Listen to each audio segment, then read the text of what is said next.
Welcome to the Deciphering Business Podcast, where we help you unlock the tactical and strategic secrets that experts use. We'll be uncovering secrets in economics, technology, and business operations to help you get the edge on your competitors. So go ahead and hit that subscribe bell, and I'll see you on the other side. Today, I'm super excited for this episode. I interviewed Chris Hood, who is the former head of digital strategy at Google. Chris has had tons of success doing digital strategy not only at Google, but also at Fox Broadcasting. And so he has tons of amazing secrets. In this episode, you're going to learn more about how he thinks about the customer journey, about communicating with your customers, about how to message well to your customers, and a lot about the future of technology and innovation and how that will shape the world as we know it over the next 10 years. I'm really excited, so let's hop into that interview. Welcome to the Deciphering Business Podcast. I'm really excited here. We've got Chris Hood with us. Chris Hood was at Google as head of digital strategy, and I saw his name come across and I got really giddy because there's so much that I want to ask him and want to talk about. So Chris, thanks for coming. Thanks for having me. Looking forward to it. So you've had tons of experience in digital strategy and just making really groundbreaking things at movie theaters and gaming, streaming services, and at Google. Where do you think the intersection of digital strategy and behavioral psychology interact? That's an awesome question. Believe it or not, this morning for breakfast, I was sitting here thinking about a book to write, and it was all around the heart of digital strategy is people. And we think a lot about technology, digital, and the technical components of that means, but we rarely actually think about the human element that is sitting behind it all. And the reality is, all good digital strategies focus on consumers or people. And you need people not only to execute that, and of course we can start talking about AI, we need people to be able to execute that. We have partnerships in businesses and organizational structure to build cultures around people. And ultimately, we have consumers that have to engage with whatever that business or product or experience is. And if you don't have all of those factors, the technology isn't going to invent itself and then have another technology component interacting with it by itself in a vacuum.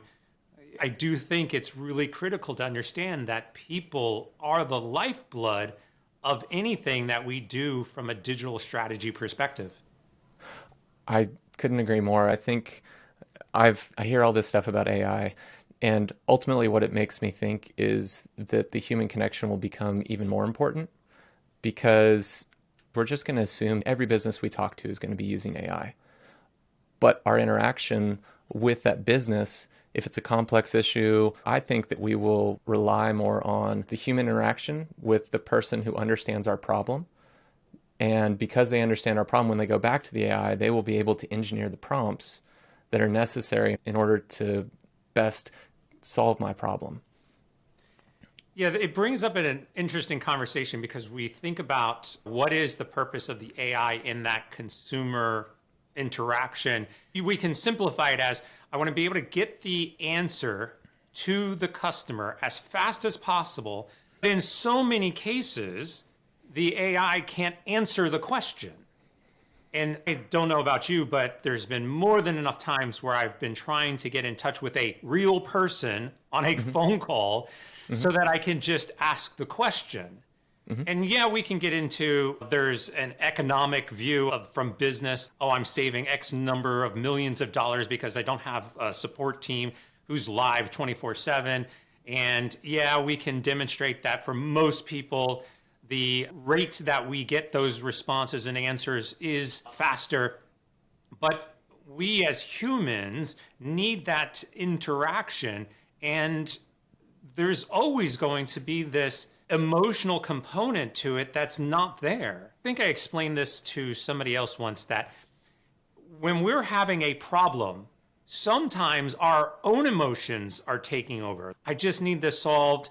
Let's say it's a bank account and there's a banking error and you just had your credit card processed and you're overdrawn for some reason and you're like emotional about this. And you call and you just want to talk to somebody because in most cases, it's not because you want the answer. It's because you just want somebody to sympathize with you. I'm dealing with this, and how can we solve it, right? How can we solve it together? And the person on the other line who's able to say, look, I totally understand. Yes, we're going to get through this. Yes, we're going to fix this.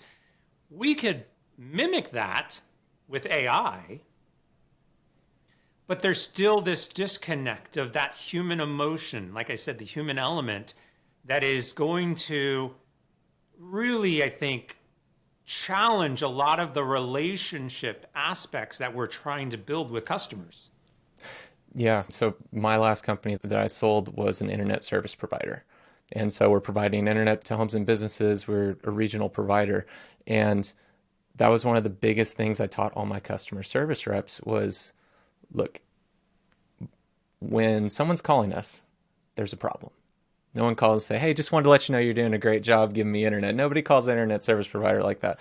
And I was like, the way that we connect and communicate with our customers and help them feel like they are heard, like they are understood, and then explain the problems to them in a way that they can understand, they're going to feel so much better about the entire interaction just because they don't understand what's going on. They don't understand what the problems are. They don't understand what the internet is.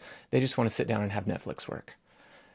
And so when you get to that actual root of the issue, they want to know expectations, timelines, and that's why they choose us, is because we're delivering on that. It's crazy now that in the world that we live in 2023 with AI and everything, that we still have 3-hour hold times sometimes. It's crazy to me that can happen. Here's a question back to you. Yeah. Imagine if we had a golden button and we said, hey, customer, all you have to do is whatever the problem is, you just press this button and it solves whatever that problem is. Versus you're going to have to call in and talk to somebody and explain the situation and interact with that individual, and maybe they can have the answer. Maybe you have to escalate it to a manager, and maybe you have to bring somebody else on, and all of those things that we do have to go through. What do you think the percentage is of people who would just be happy to press that magic button or be able to spend time on a call and talk through it? I think just human nature, it's going to be the golden button as often as they can do it. It's way less. Anything you can do to reduce friction in a process is a winning process. Yeah, so we have to figure out, even as a society, I would say, how do we get to that golden button type of mechanism, but still feel like I'm not disconnected from the relationship that I have with the products and services that I'm engaged in? That is the real challenge here, right? Is because most people are just going to be, hey, we've got a golden button for you. And most people will probably take it. But there's something that still gets lost in that transaction. Yeah. Yeah, I think I agree. So when you're thinking about how that will shape digital strategy or real world strategy, because I think more and more we're seeing that anything that is a digital strategy, there's really not that much difference. There are two sides to the same coin. One just happens with different elements, whether it's a strategy for, let's call it a traditional business that isn't digitally native. When you're thinking about the future of that, what frameworks are you using to approach that? Sure. Yeah, it still goes back to what we started with. It's people. You have customers. Here's a stat for you. Somebody might argue this stat, but here's the stat for you. 100% of all businesses out there have customers. True. So you have to, no matter what, start with that customer perspective. What problem are you trying to solve? You outlined it beautifully. If I have an internet service and I'm trying to get on Netflix and I can't get on Netflix to watch the movie tonight, I'm calling my service provider, but what is the problem? The problem is I can't get on Netflix. That's what we have to solve. Yep. We spend so much time trying to solve all the other things that are going up to that point, and those are the wrong ways of looking at it. And whether it's a in-person, a brick and mortar type of store, traditional business, or it's a digital native business, you still have customers and you still have to understand that perspective. So I talk often about this concept around an outside in perspective versus an inside out perspective. Inside out is saying we've got technology and we've got a product and we've got a service and we're going to expose that out to the public. And if we build it, they will come. type of mentality, right? We don't know if they actually want it, or we don't know if it's actually going to solve a problem. A lot of executives are going to argue, like, I put a business case together, I analyzed what the problem is, and then I worked in and I built this system and whatever. But the fact is that we have to always start from this outside in perspective. We have to start thinking about, what does the consumer want? What is the problem? What is the goals that they have? And then begin to work our way inward into the technology. The technology is the last component. There's so many other things. We also get into this discussion that, outside in, we have to figure out what the experience is, what the customer experience is going to be. That's like third on the list. If I put it into this type of analogy, I'm hungry and I want to eat a hot dog. Maybe I'll have a hot dog for lunch today. My goal is, I'm hungry and want a hot dog. Yeah. Then we get into, where am I going to get the hot dog? What's the ingredients on the hot dog? What type of format is the hot dog in? Is it grilled? Do I go to my local Wiener Schnitzel and buy one? Do I go to a baseball game and get one? Do I put mustard on it, relish, chili, cheese, sauerkraut? That's all the interface. The experience is actually eating the hot dog, satisfying the craving. Yeah. How does this taste? Am I enjoying it? Who am I sitting with and having a conversation with? So we often even start with this experience, like this feeling that we want people to have, and then try to build technology around that without ever thinking about the ultimate original goal. I'm hungry. And sometimes that perspective is what we have to go with to start building out these strategies. Yeah. It's starting from first principles of really what is the actual beginning of this interaction. And it was interesting when you were talking about having the outside in perspective. You know, what popped in my head when you said that is, it seems like most businesses are just narcissists. They're focusing only from their own perspective instead of starting with empathy to the customer that they're serving. Because if you're not blessing people, there's really no point. That's ultimately what it is. That is exactly it. And I can't tell you how many executives I've talked to who have said, we know what the customer wants, or we're building something amazing. It's amazing. So of course they want it. And I've said before, if you're going to build something and get it out there without knowing what the customers actually want, you're probably going to lose those customers. And we see countless examples of this, especially in the technology space. And there's a lot of incredible articles out there. And if you really look at the wording, so I was doing research. I am writing a book right now, and this is part of the content that I'm putting in the book. And I found this article, and I'm not going to go into it because I'll save it for the book. But I read this article, and the article starts off with, we understand why we've recently lost some customers. And it starts by saying, we believe this, we believe this. And it's, don't you even see in your own language, all you're doing is talking about we. We thought it was a great product. We thought it was, and you're not at all thinking about, we've had conversations with our customers, and what we're trying to do now is figure out how we can amend this to meet our customers' expectations. It's always we. And never they or you. It's very telling. And I challenge everybody who's listening right now, go find an article and just look at the words and the quotes, and you'll be able to tell if that business has this outside in point of view, or if they are working from a model of inside out. Yeah. Yeah. I think it's very true. And it's interesting, like that's one of those paradigm shifts where, you know, when you can make that shift and start to view things from the customer's perspective, it's amazing how much simpler things get. It accelerates so many things when you're able to just start with their problems. So in that kind of vein, when you are thinking about podcasting, because you were hosting that digital show, and then I heard you're getting ready to launch your own podcast, right? It sounds like the content guns are blazing over there at your place. How do you think about, if you're putting on your strategy hat, how do you look at the podcast industry and think about things like positioning, about, I'll just positioning. Let's start with there. I've got a few other follow-ups on that. Yeah, look, I think the podcast market is very crowded. There's any number of services that are popping up to support podcasting, whether that's recording, like we're using a system right now to record the podcast together remotely, which I would argue in the last 3 or 4 years, it's the best thing that has happened to podcasting. You're starting to see a lot of AI materialize. We'll help you with your social media. We'll help you with your summaries of your podcast. We've got services out there that are now helping us match different people together. You and I met through basically a service, and you need guest and I need host type of thing. So there's a lot of stuff that is happening there. But I do believe that if you were actually to segment out the entire podcast portfolio worldwide, you would find that there are some very consistent and common themes. The podcast market, I would say, has not necessarily been disrupted, if you want to look at it in that type of context. And I'm not talking again about disrupted in the form of we're going to change the format of a podcast or we're going to bring in some new technologies, which we're seeing.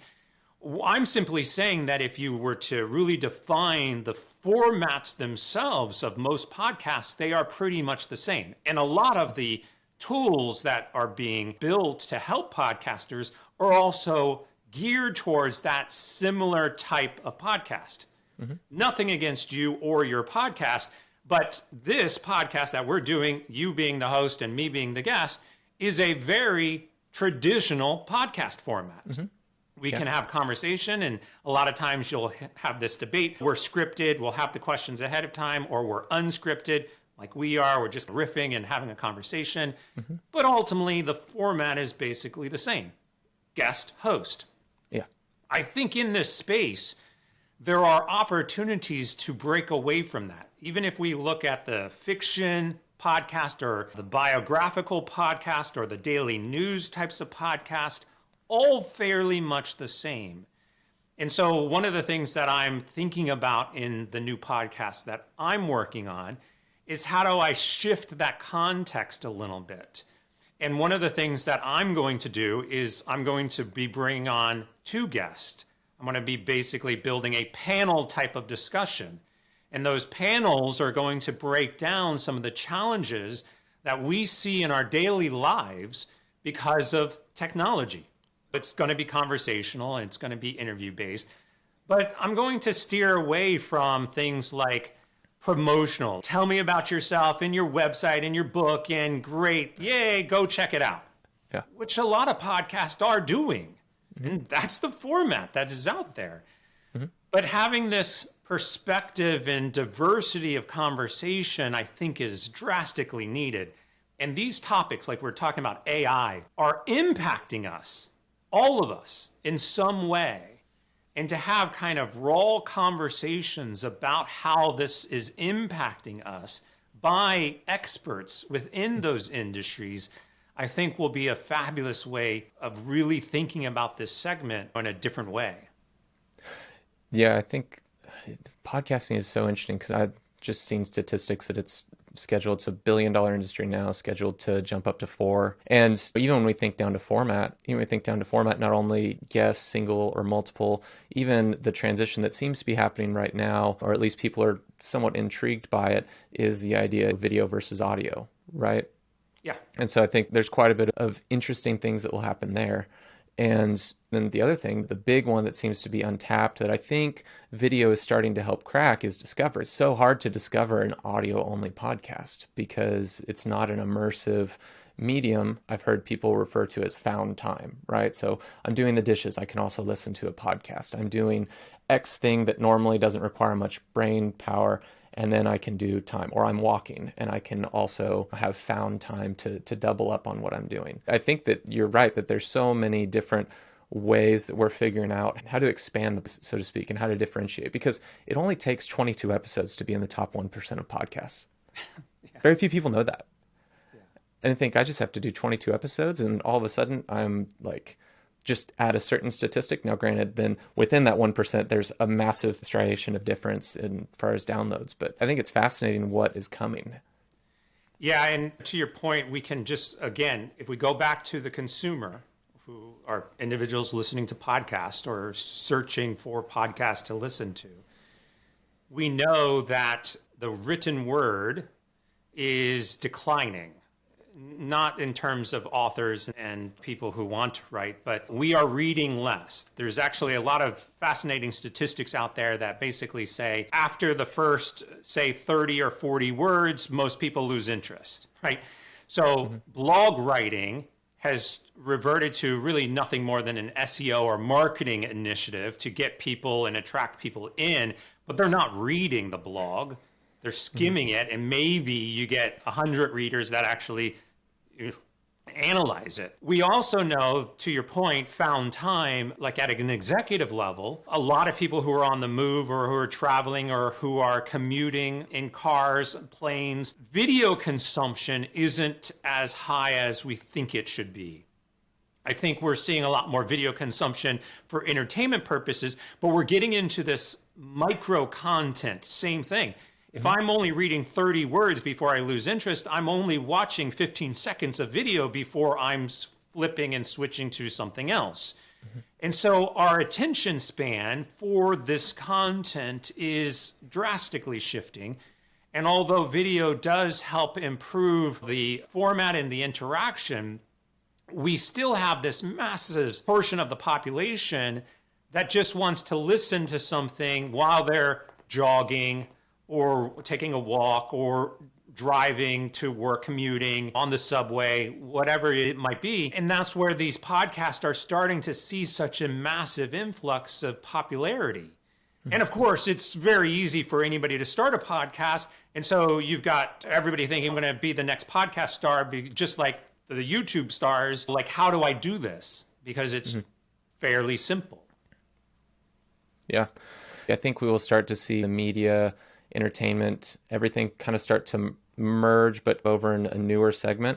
And I'm just curious how many how many kids will want to grow up and podcast host, whether Joe Rogan's the easy one to throw out just because he's the most known, but I want to be like that person or like this person. And what'll be interesting is what's all the infrastructure that has to get built in order for someone to have that as a career path. Can you be a professional podcast host where you are able to, you're just like the journalist and news anchor is able to just sit down and have conversations across multiple people and multiple industries and verticals? Like, I think that's an interesting infrastructure that I think will be built out over the next decade, possibly. Well, think about your typical radio host. We could mostly argue that radio as a medium is dying. The concepts of disc jockeys and people who are on the air for no purpose than for radio, you still have major markets who have radio shows and it's there. And most universities across the country do have some sort of radio and television program to teach those kind of basic mechanisms. But the shift from radio to podcasting is easy, right? If you think about it in that way. But I agree. I don't know if there's a lot of people who are sitting here thinking, hey, I want to be the next Joe Rogan. Yet statistically and financially, we do see that there's a lot of money that could be made in that space. It's not a silly idea to take that concept and pursue it, but where it goes next, I agree. It'll be really interesting to see. Yeah, you are now czar of podcasting. What were the ways that you would think of improving podcasting so that, let's say, a casual podcast consumer has a pathway to becoming an avid consumer? So what are we doing to improve the experience? If it were up to you, what are a few things that you think you would do? Yeah, it's a very interesting question. I think it also goes back to our conversation just a moment ago where we're starting to think about the future of podcasting and like video consumption. Perfect example is just video. Let's start there. Like, we'll still have video. I don't think that's going anywhere. And obviously it may evolve, but then we're getting into this concept of the metaverse, right? And increased amounts of virtual reality. And if you have seen movies like Ready Player One, where we're living in basically these kind of virtual worlds, if we predict, okay, that's where we're headed, then do videos shift from real life interactions to avatar interactions? And now all we're doing is watching an avatar of both of us talking to each other. Yeah. I don't know. That sounds a little weird, but maybe that's where we're headed, right? Or is there a mechanism inside of the metaverse which is more audio only? I've had a lot of conversations on just our senses alone and where do our senses go. One of the fascinating things that have come out in the last 2 or 3 years is this scientist in Tokyo invented Taste TV. You can literally go up to the TV, lick it, and taste what's on the screen. Okay? Wow. So if we play off of those concepts, or I've been watching a lot of Star Trek lately, the new season of Picard is out, and the lovely holodecks where you can go in. A part of that experience is being able to actually feel, sense, smell, taste. So if I'm doing a podcast, whatever, fast food, and there's an advertisement for hot dogs, and you get the smell of a nice grilled chili cheese dog coming through the system with the audio that we're talking about, that's an incredible experience. If you're doing any type of audiobook, podcasting is really no different than an audio. And they're talking about a beach scene and you can hear the ocean, and then now you can actually smell the salt in the air and the suntan lotion around you. Yeah. Like that interactive sensory immersion, it becomes a point by which more people adopt whatever that technology is. And I think the audio format just becomes an additional sensory to what we have to and want to experience. Yeah, that makes a lot of sense. I think that just whatever we can do to make entertainment more immersive, more interactive. That's what they were selling the upgraded suits in Ready Player One. How do you feel what's actually happening? So similar area, but shifting just a little. So a lot of podcasting and authors, we've seen the rise of the personal brand and setting that up and having just seen a proliferation of that. Do you have any frameworks when you think about personal branding and positioning for yourself as looking at the digital ecosystem? Yeah, it's something that we're looking at a lot today. And you've got Instagram influencers that are recognized by name. Obviously, you've got YouTube influencers that are recognized by name.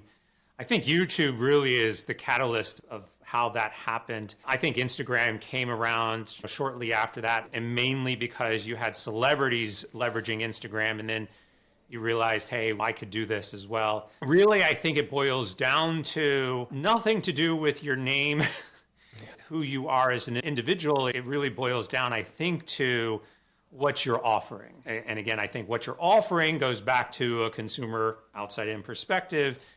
And so are you solving a problem for me? And if we think about most influencers, set aside entertainment value. Oh, I'm really enjoying this. It's entertaining. Maybe that is the problem. But I also think that most influencers, if you really dissect it and boil it down, it's you're presenting something that is a passion, a hobby, of interest, a challenge, a question that somebody has, and that's why they're attracted to what you're producing. And so even from a business perspective, you have to have an interesting take on something.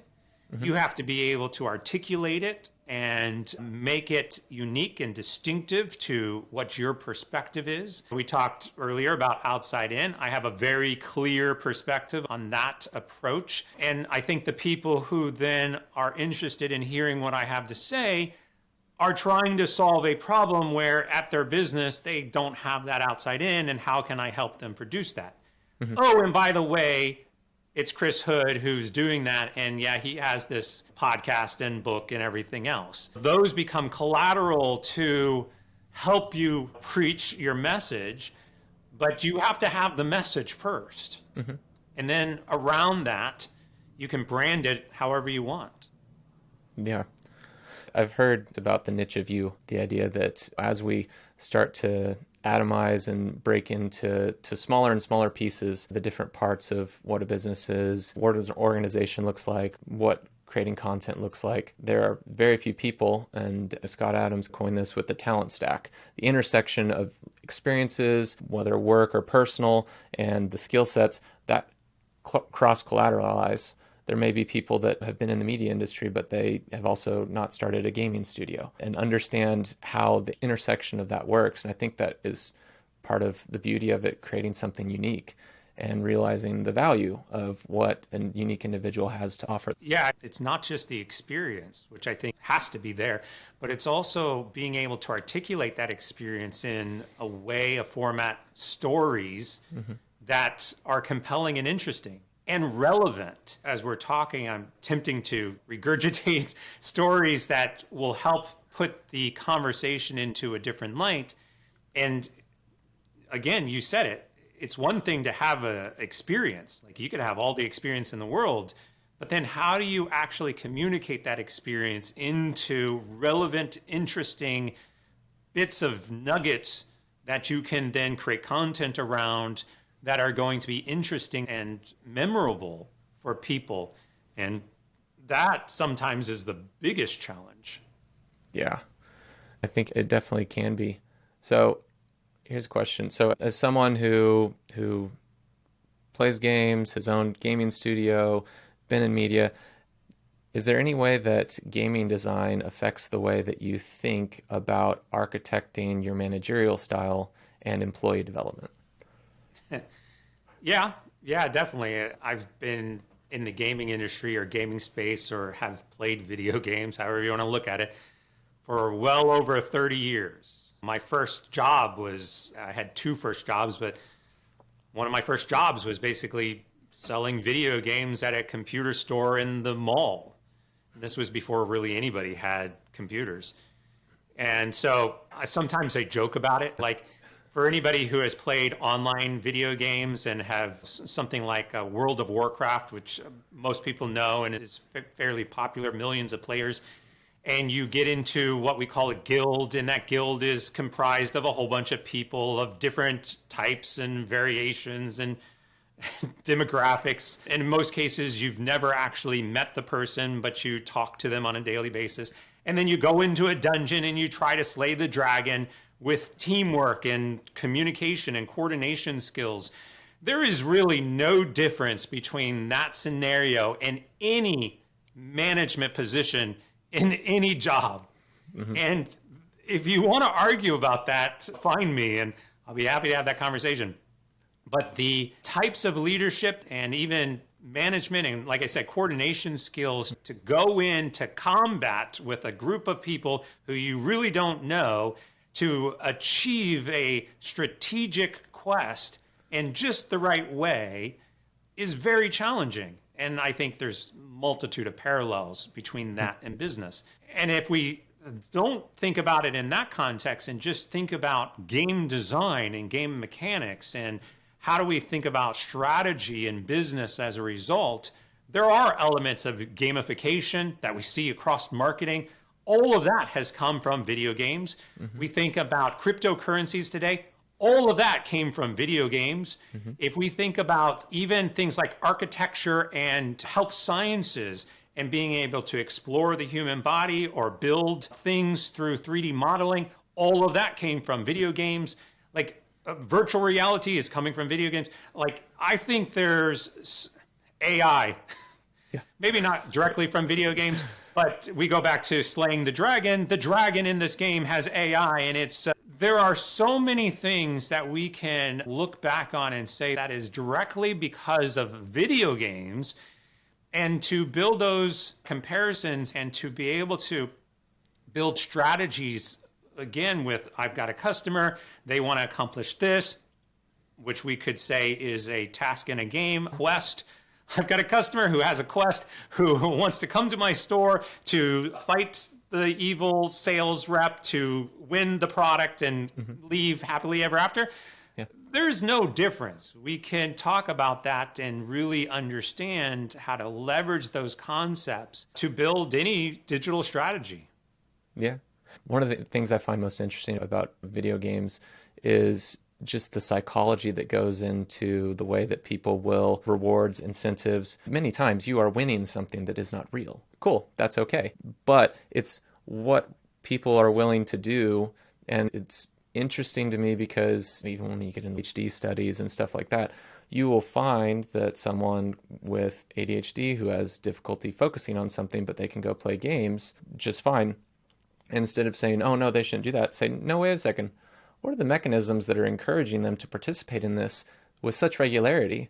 And how can we maybe take some of this? Obviously, you could have the argument real life is a game or isn't a game, depends on how you want to view it. But there are certain things that I think that we can draw from when we're creating experiences, desires, and understanding the human mind and the way we're wired to create stuff that in life that kind of mirrors that, if anything. Yeah, there's so many things you just touched on. Like we're winning in games, we win stuff that has no real world value to them. But what it has is it allows us to assume this persona within the world. And as individuals, we're all seeking for recognition or identity. And you can play that directly across into what we talked about earlier, customer service, where the customer just wants to feel heard. Mm-hmm. In video games, the customer just wants to be seen and recognized for their accomplishments. Mm-hmm. And yes, there's reasons why the Air Force, as an example, play video games. Like, it's cheaper, and the hand-eye coordination is no different than when you start getting into flight simulations and tactical scenarios. And so those skill sets, hand-eye coordination, strategic thinking, logic, and all of that we find in games can be directly applied to the real world. And the other thing you touched on real quickly is there's a lot of people out there that believe we already are living in the Matrix. Who knows what the real world really is? If we wanted to go down that rabbit hole, but... Right. Yeah, it's so interesting. I think this is where virtual reality has some really interesting applications. I have a friend who they allow big corporations to manage XR installations at scale, training and stuff like that, manage the software, the back end, all that stuff. And it's fascinating, some of the stuff that he's putting out about surgeries. But it seems like with the ability to create these immersive worlds, we're able to bring training and short circuit some of the times that it normally takes to achieve mastery of things simply because we're able to take the downside risk out of it. Yeah, I think surgery is a great example. Brain surgery. How often do you get to operate on a brain if that's what you are doing? And so to be able to remember the old board game Operation, you could do that now in a virtual world with AI and real world scenarios and be able to drastically accelerate your understanding of the process without any ramifications, basically. So I think, we're going to see a lot more of that materializing for sure. Yeah, I love talking with you. It's a lot of fun to talk about these things. It's really interesting with media and just the media industry in general. We're seeing tons of change and disruption happening right there. How do you see AI affecting the media industry and all? Depending on what part of the media industry you want to go into, that's up to you. But how do you see some of those changes really being impacted? It's impacting all of it. Yeah. Right? We've got AI for writing. And so there's an argument around, do we start losing writers, and is AI able to take over certain elements? Heck, today you could basically have AI write an entire screenplay. Mm-hmm. And you might argue that the screenplay is probably better than most of the screenplays that are currently out there. So writing, you've got art, AI for art. So we've got DALL-E and Midjourney types of applications, and you've got AI basically working on those types of elements. We have AI in video or audio, we'll start there, voiceovers and voice simulations, voice recognition, the ability to simulate individuals' voices. There's a lot of celebrities now that are having their voice being looked at and then analyzed, modeled, so that when we talk about chatbots, imagine calling up a help center and you have James Earl Jones who's basically simulating the response, right? We can do that today.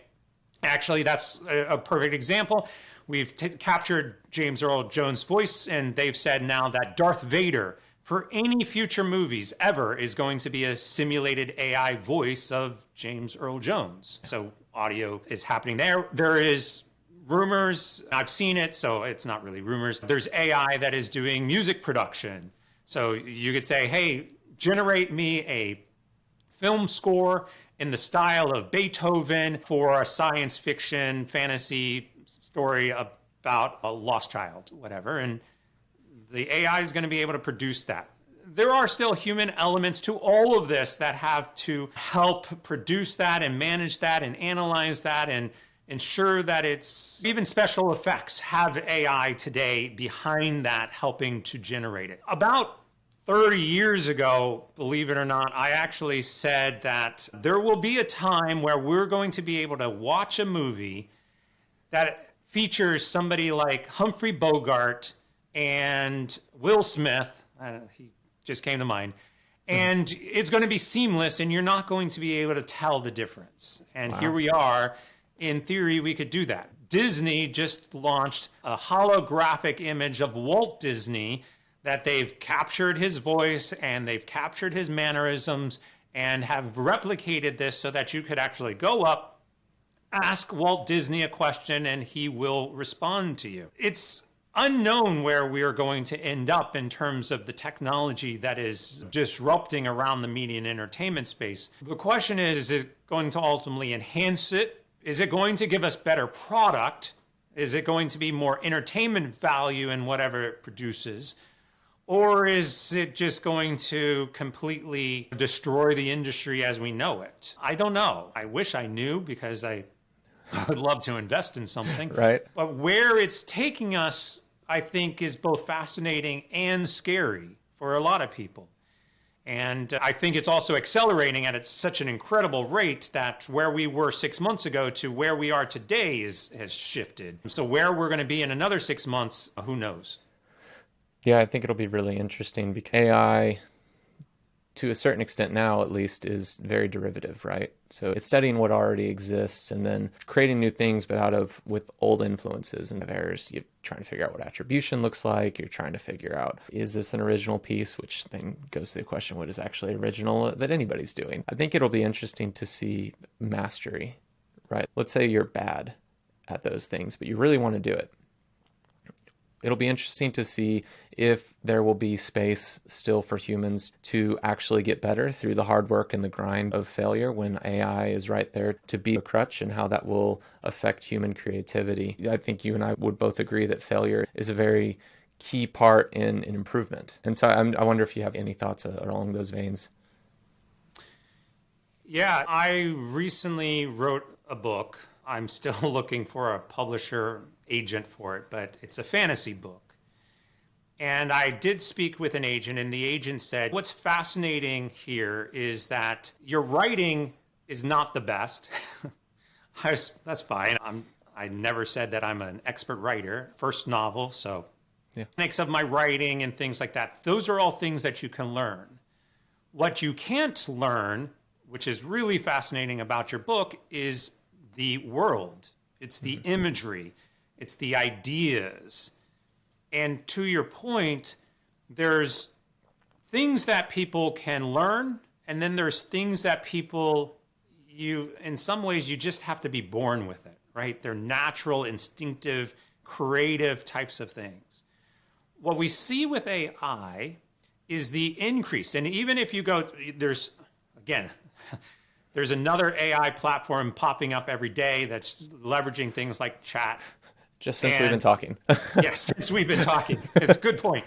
And they all say the same thing. This is designed not to do the job for you. This is designed to help accelerate and improve how fast you can do it. So if we use something like, hey, give me 10 ideas, and even if you say, give me 10 original ideas, give me 10 original ideas for a sci-fi movie about a child lost in space, it's going to generate 10 ideas, and you could take one of those and you can break it down. You can say, okay, here's one that sounds original. I actually did this test a couple of days ago, and at least 5 of the 10 that came back were like, that's been done, that's been done, that's been done. Of course, I know movies, so I was able to quickly identify it. You may have an idea for a movie and say, oh, that's a brilliant idea, not realizing, oh, that's King Kong. You've already done that. Yeah. You can break this down now and say, okay, now give me characters for this story and give me bios for each one of those characters and give me a chapter outline. And the AI is going to do it all. Somebody, though, still has to come up with those prompts and the creativity behind them and be able to say, look, there's something original or unique or a different way of looking at this, and I'm going to take that approach. Yeah, AI is helping, drastically helping, and drastically decreasing the amount of time it's taking to do it. Mm-hmm. But some of those skills, like you said, you're still going to have to understand.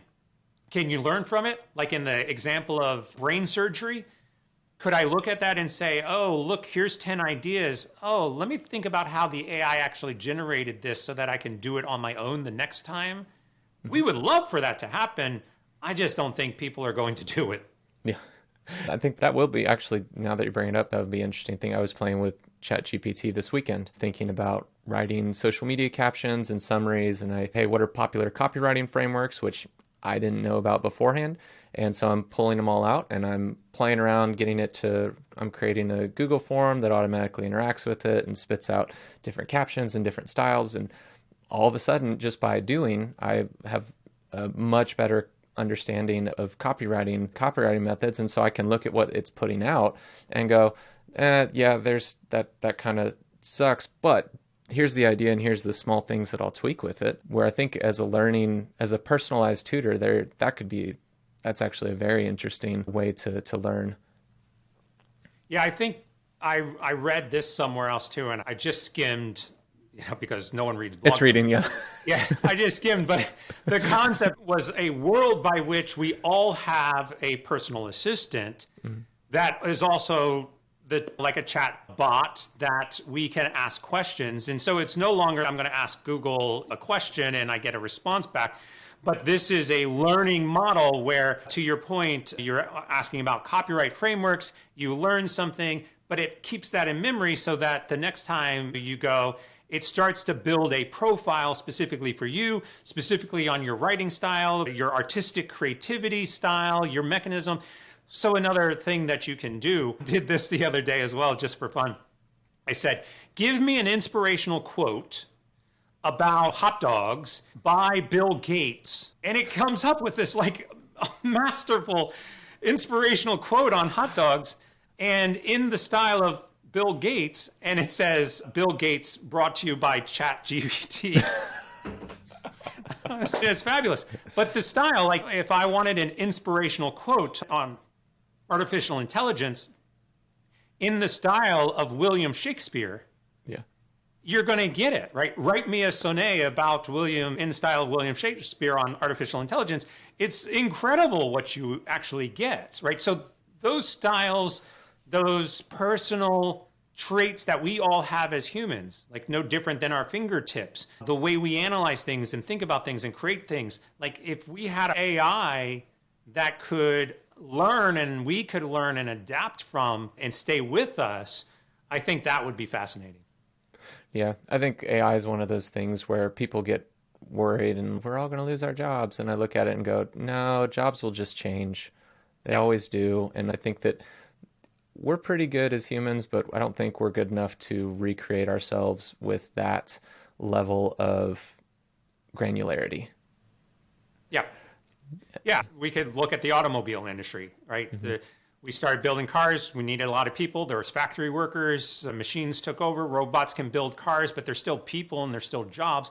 The global population has increased and the job market has decreased. There's something that doesn't actually pan out.